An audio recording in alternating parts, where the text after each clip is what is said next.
ప్రతి కార్యకర్త నా సొంత కుటుంబ సభ్యులాగా భావించి ఈ కాన్స్టిట్యూన్సీ లో వర్గాలు వైద్యాలు ఏమి లేవు, అంతా ఒకటే వర్గం, జగన్మోహన్ గారి వర్గం తప్ప చెప్తున్నాను.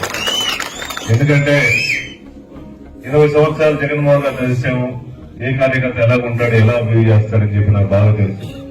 చాలా మంది ఎంపీడీసీలు, సర్పంచులు, కొంచెం కొత్తగా ఏర్పడిన వచ్చిన కూడా వాళ్ళు నేను స్వయానా ఫోన్లు చేసి పిలిపించుకొని నా దగ్గరికి రమ్మని చెప్పి ఇక్కడ సమస్యలతో మాట్లాడదామని కూడా అందరినీ పిలుస్తున్నాను. 1-2 ఏమైనా మిస్ అయితే వాళ్ళ కూడా అవసరమైతే వాళ్ళ ఇంటికి తలుపు తట్టి అయ్యా నేను కూర్చోపరిచే ప్రచారాన్ని మీ అందరూ సపోర్ట్ కావాలని చెప్పేసి నేను ప్రతి ఒక్కరిని అడుగున తరుణం కాబట్టి దయచేసి మీరు అన్నిటా భావించదు. ప్రతి ఒక్కరు నా మనుషులే.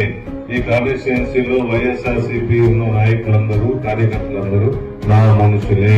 జగన్మోహన్ గారి మనుషులంటే నా మనుషులు లెక్క, వేరే వర్గాల వర్గాలు లేవు కదా. ఒకటే వర్గం జగన్మోహన్ గారి వర్గం, ఒకటే పార్టీ వైఎస్ఆర్ కాంగ్రెస్ పార్టీ. మీ అందరి బాగు కోసం కార్యకర్తలు అండగా ఉంటామని చెప్పి తెలియజేస్తున్నాను.